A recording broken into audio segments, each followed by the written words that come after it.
The following thoughts and opinions regarding this album are strictly of my own personal interests. I am not a professional music reviewer. I do encourage respectful discussion and friendly banter of each episode, but I do not condone and will not tolerate bullying or belligerence of any kind.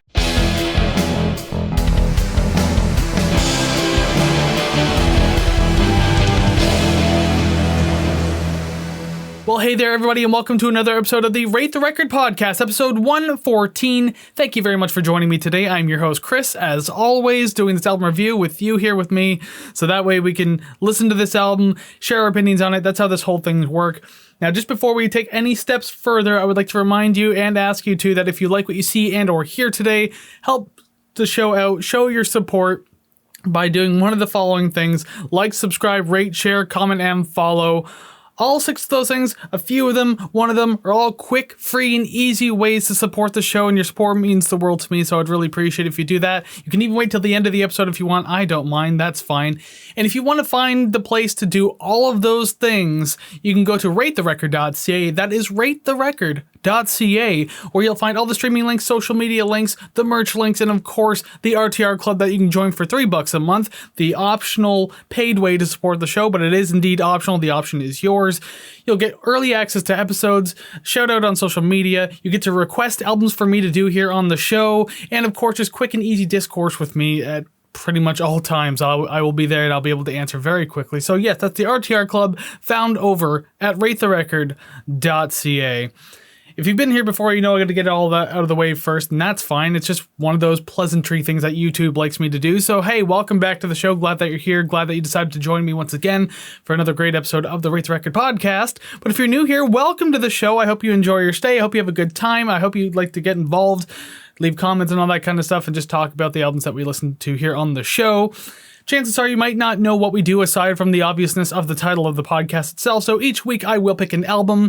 It could be a completely random one, maybe it's celebrating an anniversary, maybe it's a request, it doesn't really matter. I will choose one, and of course I will listen to the entire thing right here on the podcast, only in few second chunks for you to listen to on the show though, but I'll listen to the whole thing because I don't want to get my ass kicked by copyright. I will review the songs, I will let you know my opinions on the album, and then of course the bread and butter of the entire podcast, rank the songs and then rate the record. That's how this works. That's what you're in for today. I hope you have a lot of fun, because today I'm bringing back a band that hasn't been done on the show since season 5. I believe it was actually episode 95 where last time I did Idols, and we did the album Joy as an Act of Resistance. Yes. But today, I'm doing the album Tangk, and hold on, I actually have it. Yes, here it is. I almost always forget to actually bring these things onto the show when I actually have them, but yes, I have Idol's Tangk here, and the best part is, for the video viewers, you're about to see, if you haven't seen it yet, this vinyl is a beautiful, like, see-through, yellowish, old orangish, goldish kind of color, so that's really neat, that's really cool. But yes, the entire record is right here. I do indeed own it, because if you haven't noticed from the previous time that we've done Idols on the show, I do enjoy the band enough to buy their albums, full albums on vinyl. Let me just put that down for a moment, so that way I can tell you a little bit about Idols and their album Tangk. Tangk is the 5th full-length studio album by experimental rock band Idols. The album was released on February 15th, 2024 through Partisan Records, whose roster includes or has included PJ Harvey, The Black Angels, Fontaines DC, and more. The album was produced by Mark Bowen, who also does lead guitar, backing vocals, and synths for the album and band, Nigel Godrich, who has also done work with Radiohead, Susie Sue and the Banshees, Beck, and more, and Kenny Beats, a producer and DJ who has worked with the likes of Ed Sheeran, JPEG Mafia, Vince Staples, and many more. And he's also worked with Idols on their previous 2 albums, 2021's Crawler and 2020's Ultra Mono. Aside from the previously mentioned Bowen, the rest of the band consists of Lee Kiernan on guitar and backing vocals, Adam Devonshire on bass and backing vocals, John Beavis on drums and backing vocals, and Joe Talbot on lead vocals. The album also has additional support from James Murphy and Nancy Wang of LCD Sound System as backing vocals on the song Dancer. The album was met with generally positive reviews, considering the album feels like a slight departure from past works. An album of love songs and singer Joe Talbot's reconnection to the world and people sits at 78 on Metacritic. The magazine's Classic Rock, Mojo, Record Collector, and The Skinny all gave the album 4 out of 5 stars, and AllMusic gave it 3 out of 5 stars. The album charted in 15 countries and made 5 top 5 appearances, including number 2 in Germany and Belgium, and number 1 in Scotland and 2 number 1 positions on the UK charts. The album spawned 4 singles: Dancer, Grace, Gift Horse, and Pop Pop Pop. There you go, there's a little bit more about the album, just in case you didn't know some of those things. Most of them you probably did if you're a fan of Idols, and that's fine. That kind of information's more or less for the people who are maybe new to it and want to check it out. So, fun facts all around, but even more fun now is actually time to start the album. So let's get this kicked off with song number 1, Idea 1.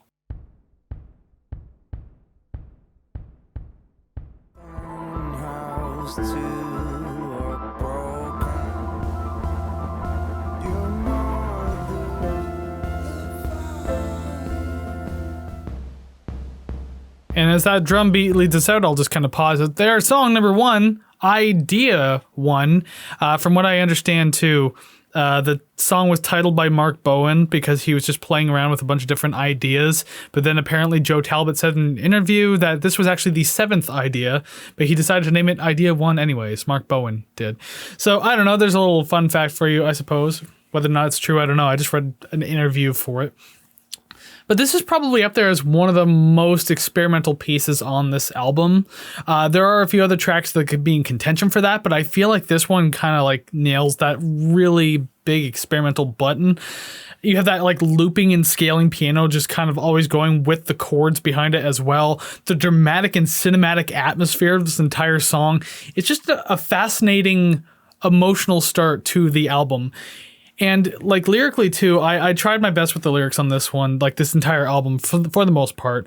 My take on the lyrics for this one too, it's kind of a reflection on a less than ideal life and like what you've left behind more or less. And I mean, given Joe's unfortunate past, if you read into his biography a little bit, he didn't have like an official biography out, but there's places you can read things. I could see how a lot of this would draw back personally to him, so like it makes sense to have a track like this right here, but still having, because this is supposed to be an album of like love and thankfulness and everything like that, it's just an idea of being thankful of where you are now versus what was at some point. But yeah, this is like a track just full of airy, sweeping layers, soft electronic percussion kind of sprinkled in all over the place. It's a decent start to the album overall, I think. But if you've been around this podcast long enough, you'll know that I don't really feel like these are like the true beginners to an album. This is more or less like a prologue in a manner of speaking. Not that I'm discounting the song at all. I'm just saying like this is just kind of like what's gonna build up and get you actually into the album. That's what song 2 is for. And speaking of which, let's do that now with song 2, Gift Horse.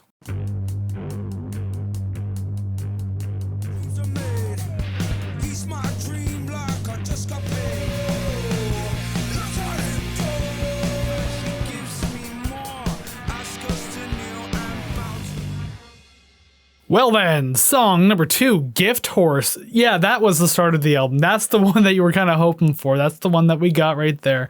So I did review this song a while back on the NMR when it first came out as a single, and I praised it. I loved it. And nothing has really changed from that review. Like, I'll link it above my head here on YouTube if you want to go watch it. It's there, so you can get more of an in-depth feeling of how I feel about the song.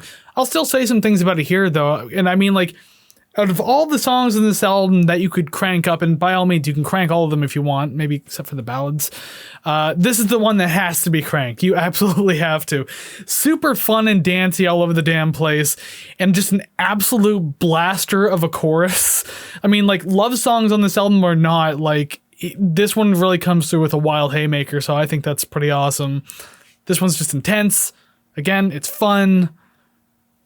Nothing's changed about my opinion since I last listened to this one. I love this song. This one's fantastic. And apparently for the most part too, the song is about his young daughter. I get the sense of admiration in the lyrics. I just wouldn't have pinned it on being about his daughter. I remember when I first reviewed the song, I thought there might have been like a lot of like, you know, analogies and allegories and stuff for sex, but ooh, is that way off the mark? Ooh, is that way off the mark? I don't know, like some of it just kind of stood out to me like that. Maybe I just have a one-track mind. It's hard to say. But regardless, yes, it's probably about his daughter. So there you go. That's nice. And a lot of admiration. He loves his daughter, admires her, everything like that. And that's a very nice fatherly thing to do. But moving on from that, now we can go on to song number 3, Pop, Pop, Pop.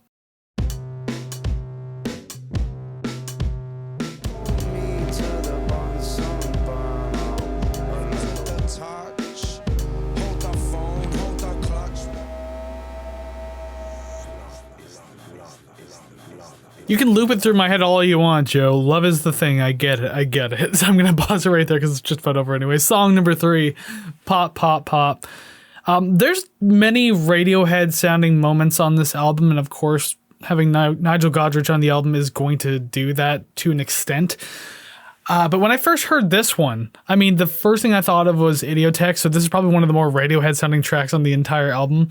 And Idiotech's a great song. I think it's just like a lot of the like droning synths you hear in the background that just kind of remind me of Idiotech a little bit. Because I know that Idiotech was more of an Aphex Twin inspired song. But this one definitely draws from that one. I would feel so anyways.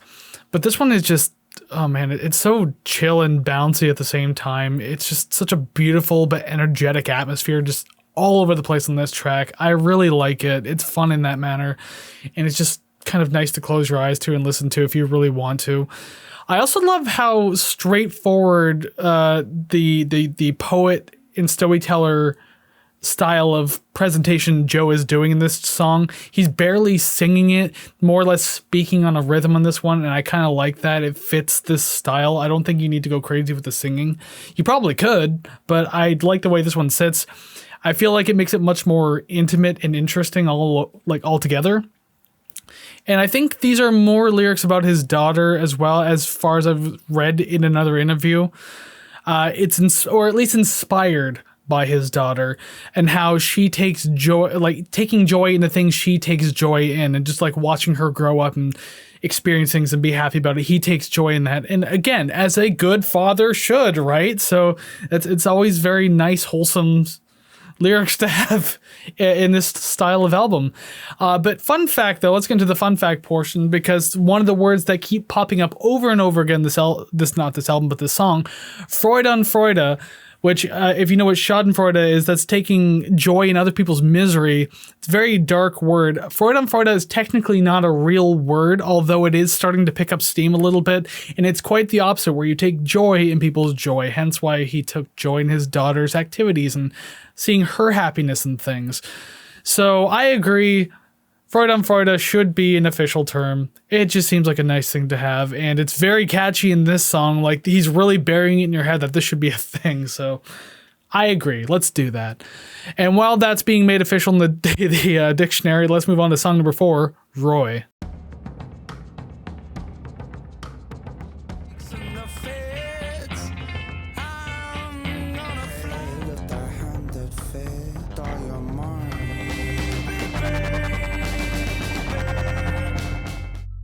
All right, song number 4, Roy.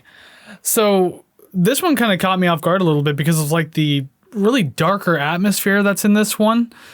It honestly works here, but because of how the album's been so far, I don't think I was anticipating something like this. I really like that really raw feeling in the verses too. It's kind of post-punkish, kind of a gothy style of rock and everything like that, or instrumentation just overall. And it sucks the air right out of the room. And I don't mean that in a bad way either. It's more or less kind of like strangely captivating in that sense.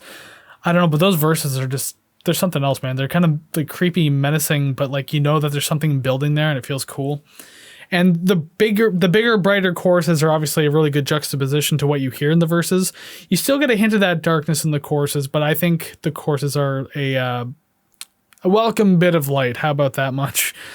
And also, I like the jangliness of the bridges as well, just in the guitar. I really like that.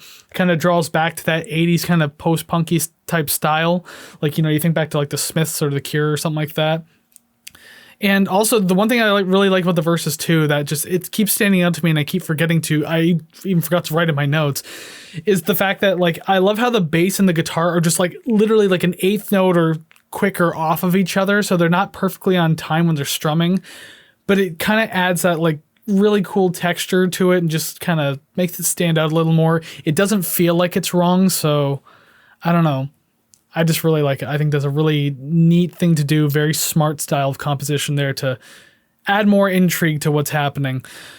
And with these lyrics, Joe had said that this song was dedicated to his partner, who he calls Roy, although apparently like her real name isn't Roy. I didn't look up her name, so I don't know. But it's just kind of like one of those nicknames, maybe pet names. I don't know, something along the lines of that. It's supposed to be a reflection on how he was in his past relationships and like how he treated them. Like he was more or less just being an asshole at most points when all he wanted to do was love, but like he never knew how to properly show it. So this song is like mainly about realizing like who he was in those moments and how he's come to be a new person because of it. And so it's just one of those things, again, of being grateful for that experience, even if it had hurt other people, and like maybe trying to like more or less apologizing to them, which he does apologize in this song. I'm sorry for the things I said. I mean, again, I'm just kind of interpreting this from what I read about certain things and also just reading the lyrics myself and just kind of coming up with my own idea. That's mine. I don't know if you got a better one. Love to hear it.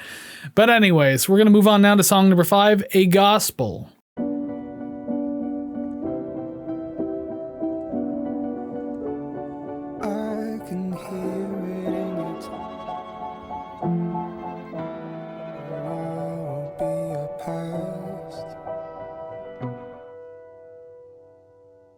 Okay, so song number 5, A Gospel.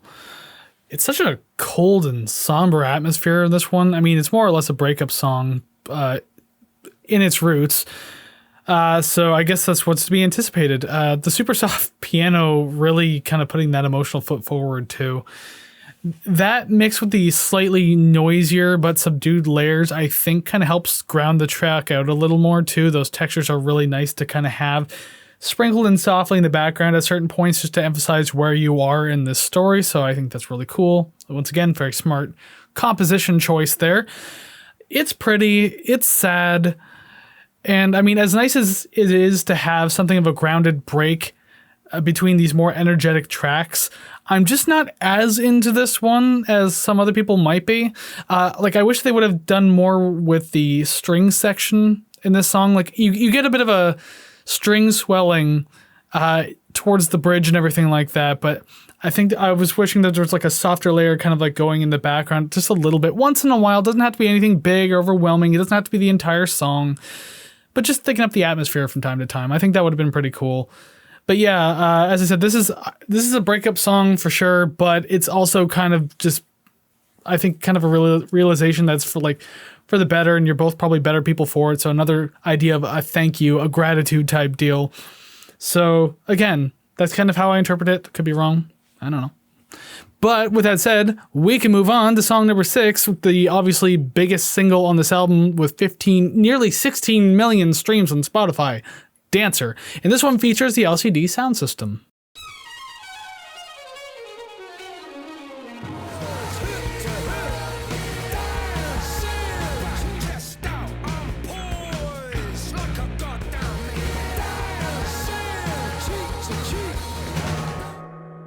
Woo! Song number 6, Dancer. So this was like the first single on the album that dropped, I think, way back in like August, September, October of 2023. It was a pretty early release, and I did cover that one on the NMR as well. If I have the card room, I'll put that one up above my head as well if you want to go watch that one. Again, really enjoyed Dancer. I thought Dancer was fantastic, and I still really like it. I still think it's like really energetic and fun and everything like that. This is definitely a wake-up call. Another high-energy song to like really have this album move forward. So I mean, it's good to have this, especially after A Gospel, just kind of wake you back up a little bit. Good stuff. And I love that the verses have something of a bit more of a menacing quality about it. Like, I don't know, it kind of feels like it's creeping in the background a little bit before it gets to those bigger choruses. It feels a little more menacing, but you still feel inclined to have a bit of fun with it. So that's always a fun like little thing to experience in music as well. And then, yeah, those choruses get big, fairly noisy, but it's just a really fun time overall. I really like it. This song is just fantastic. Super catchy, super fun, super dancey. Exactly what they were trying to go for with the whole like, dance album quality. Like, this works. This is it. And the whole song is about dancing. I mean, I always thought when I first heard the song, I always thought this was like a strangely poetic song. Once again, here comes my Freud brain or whatever about sex. I just thought I thought he was just like talking about it in a very weird poetic way. Because again, when I heard this album was a song, this album is an album full of love songs, is what I'm trying to say. Like I was like, okay, sex fits the bill, obviously. So why wouldn't that make sense? But no, apparently it's just a very straightforward song about dancing. Just dancing in general with different motions, movements, styles, expressions, emotions, like all of that, everything that comes with dancing. Like it's kind of primal in that sense, but I really dig it. But just again, way off my expectations. I should really clean up my brain with like soap, bleach, and I don't know, CLR or something like that. I don't know. Such a dirty mind in this little man here that you got in front of you. Anyways, getting that out of my head so I can move on to the next song. Song number 7, Grace.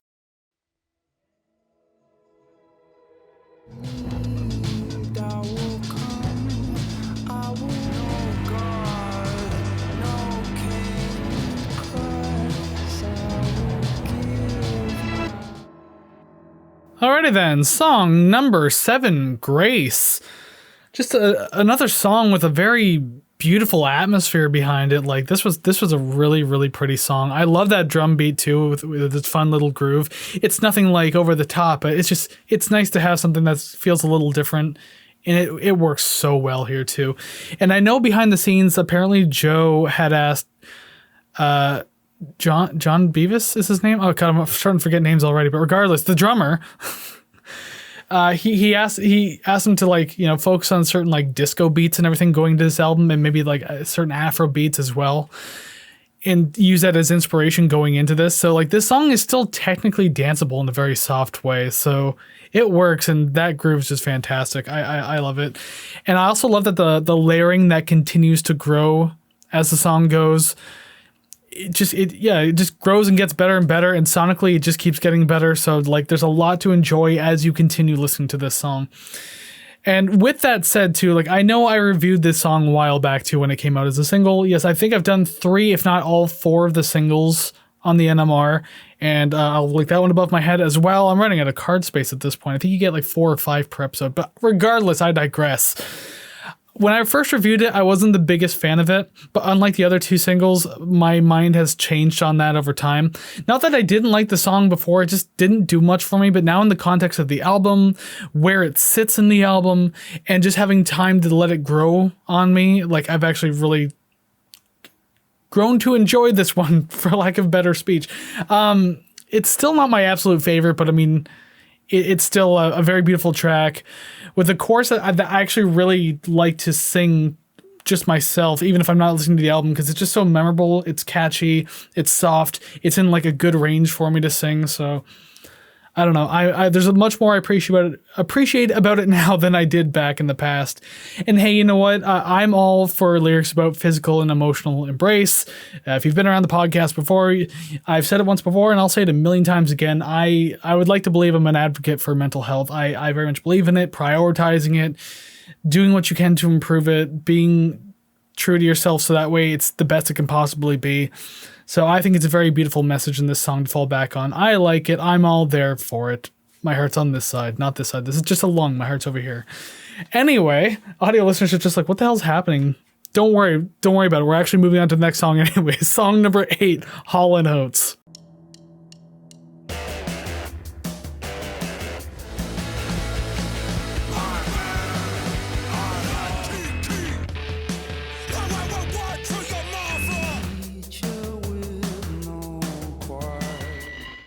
Okay, song number 8, Hall & Oates. Yeah, I paused it there as I was just doing some noisy stuff at the end there.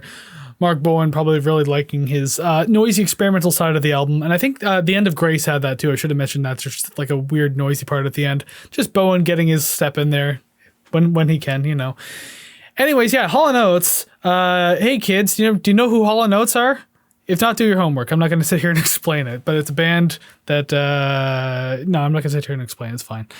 Go back to the 80s and check it out. Anyways, This song in particular, probably one of the punkier songs in the album for sure. It's just a high octane fun to have like towards the end of the album. We still got like a few more songs to go, but it's the song has a good placement on the album. I do like it. It's just kind of a quick little rager too. Like that's kind of all it is. It hits a lot of fun notes, no fillers, no bullshit, just a straight loving right jab to the jaw. So no violent intentions with that jab to the jaw. It's just a very loving jab to the jaw in this one. You know, that's how that works. It's fine. I don't even know if that makes sense. It doesn't really matter. But hey, you know, this song is apparently about being elated about making new friends and just being like, you know, very happy for this thing. Especially as an adult, it is harder to make friends. So in your later years, if you get to do that, well, guess what? That's fantastic. You're going to feel excited. Super wholesome message on top of a very fun instrumental. Because, yeah, apparently with the lyrics, it was inspired by a conversation Joe had with his ex. They had this joke about, like, you know, how, like, elated you are after, like, the first time you and a new partner have sex. This is the third time I've mentioned sex in this entire podcast, but that's literally what he was saying in an interview. And so it became that kind of became a running joke, but then he thought, like, why can't you have that elation when you make a new friend and like have that excitement and that joy about what is happening now and what just happened when you met this person? It doesn't have to do with, you know, relations like that, but it's just, you're happy to make new friends. So, you know what? I dig the message. I'm 35. Making new friends is incredibly difficult. Haven't made a straightforward new friend that I constantly talk to and hang out with in a very long time. So, yeah, it gets a little difficult. But moving on from my own personal life now, song number 9, Jungle.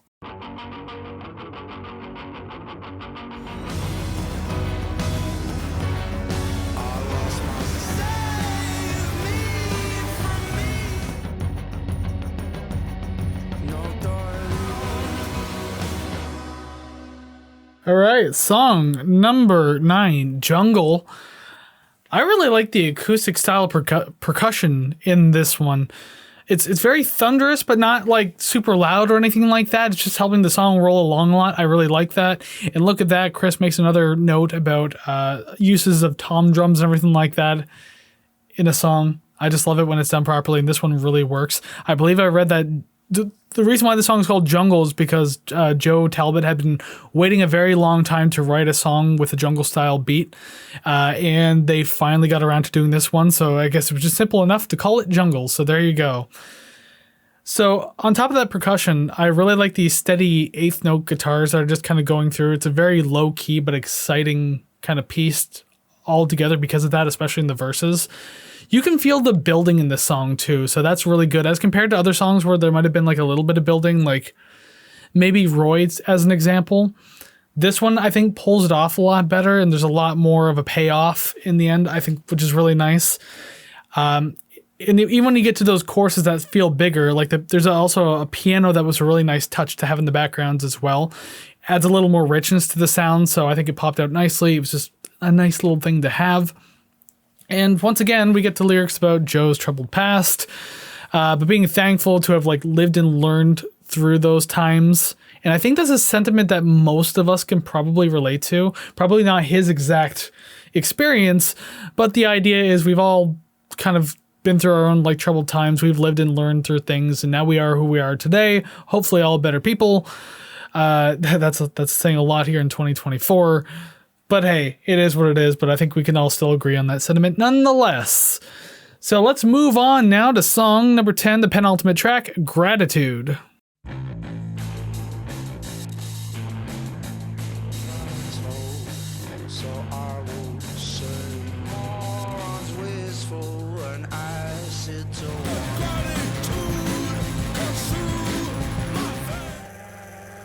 I believe we have a lot of noisy outro here just fading out, so I'm going to go ahead and pause that for song number 10, Gratitude. I really like the crunchy minimalism that are the verses, period. It's such a quieter, unassuming part that feels like it has like a soft layer of static over absolutely everything that's happening. I kind of like that because like you don't know what you're getting out of the song until it hits the chorus, because there's a big pickup there, the pacing, the energy, everything comes back. It comes back heavy. It's great. It's a lot of fun. So I like how it kind of like gives you these two different sides of the song, but you're kind of still getting like that same feeling out of it in the end. Really good stuff. I think that's awesome. It would have been cool to have a pre-chorus to kind of pad after the verses a little bit.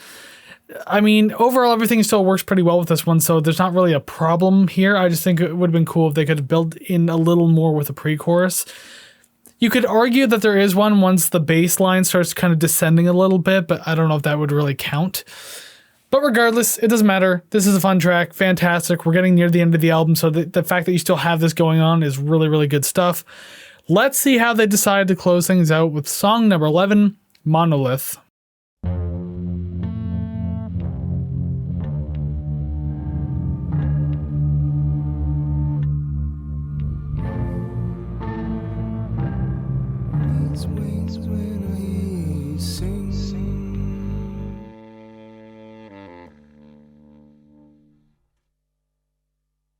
Interesting to add the saxophone right in at the very end of the album, but I mean, hey, there it is. Song number 11, Monolith. I read the notes too about who was doing that saxophone, and I forgot to write down the name. I apologize for that. But yeah, it was an additional musician who came in and helped with that as well. But anyways, for this song, I mean, under 3 minutes, so it's a fairly short song. A very spacey, hollow-sounding style of atmospheric production on this one. It's very effective. It's very pretty. The bassier portions feel like they're being like amplified through like an oil drum almost. It's very interesting. I like this. I think it's a little captivating in a way, even though there's not a whole lot going on. But each texture like brings something comforting to the mix, and it just makes for a very peaceful song altogether. Especially to wrap up the album, I think this is a really nice way to do it. And it sandwiches nicely because Idea 1 was kind of a softer track, and then you have this one to sandwich it all in. All the energy's in there somewhere. You just got to go find it. Just those two, though, they work very, very well. The prologue was at the beginning. This is the epilogue to the album right here. It works very well. It's a simple and pretty closer. Just another very experimental tune as well. And I mean, I guess that will bring us to the end of the album. And it kind of makes me wonder if they're going to double down on this very experimental style moving forward. I mean, granted, they've been doing experimentation for quite a while now, so it's not exactly new. But it seems like Joe was pretty serious in interviews when he said that they've found their direction now of how they want to go. And this album does still feel different from the other albums, so I'm kind of curious what the next one's going to sound like. Will they double down on it and really go full force with this one? Will they change things up again? It's hard to know. It's hard to say. We won't know probably for another couple of years, because I mean, they're on track to release an album like once every 2 or 3 years, so we will know eventually. But yes, that brings us to the end of the album. I'm going to go ahead and take off my headphones and just put them over on my stand here. Thank you very much, stand. You're doing a wonderful job today. And I can also take Spotify off the screen because you know what it's time to do now? Get over here, you fool. Get over here. There you are. Oh, look at you and your beauty. It's time to rate the numbers, or rank the songs. There are numbers here. But yes, it's time to rank the songs. If I had to rate numbers from 1 to 10, 10 probably being the bottom, I think number 1 would be number 1. But I digress. It is indeed time to rank the songs from 11 to 1, least favorite to favorite, not so great to great, less preferred to more preferred. However you want to cut the cake, get out that cutting knife and cut the damn cake, because that's what it's time to do. We need 11 slices. I know, I didn't make the rules, okay? Like, 11 slices feels weird to me too. Anyways, I don't want to hold you up much longer, so let's go ahead and get right into this. 11 to 1, let's go. 11, A Gospel. 10, Idea 1. 9, Hall & Oates. 8, Jungle. 7, Roy. 6, Monolith. 5, Grace. 4, Pop Pop Pop. 3, Gratitude. 2, Dancer, which means number 1, of course, is the single I praised a whole hell of a long time ago, Gift Horse. Nothing has changed about that song for me, I should say. It's been wonderful then, it's wonderful now, and it tops my list of the favorite songs on this album. Alrighty then, numbers, you've done a fantastic job, but I think you can go ahead. Yeah, okay, you already know. Okay, cool, awesome. Anyways, Yes, that's gone. So you know what it means now? It means we have to rate the record. Hey, look at that. It's there. Rate the record in all of its glory, right? That's what we're doing now. It's time to rate the record. How did I feel about this album? Well, I guess I should probably tell you, because that's what this part of the podcast is for. So last time I did Idols, I really enjoyed it. I mean, it was Joy as an Act of Resistance, and that's a fantastic album. I also own that one on vinyl. But, I mean, like, how do I feel about this one now? Well, it's kind of in the same vein of how I felt about the last one. I rated this one an 81.81% A- tier. So we have another A tier album on our hands. Like, wow, this season has been back and forth with A and B tier albums. Usually before it was like nothing but B tier, but I guess that's what you get when you have two people on the show giving their ratings, and then you have to like combine them and average them and everything like that. But with just me now, it's like a solid, steady mix of A and B, and there was like one C sprinkled in there. But yeah, whatever. That just means we have another A-tier album on our hands. Fantastic stuff. Sounds good to me. Thank you, Rate the Record logo thing. You can get off the screen now. See, he knows too. It's fine. I don't know if I could gender text on the screen, but I just did. Anyways, that's the end of the episode. If you couldn't tell, I haven't slept very well for about 2 days, so I was a little loopier today. That's fine.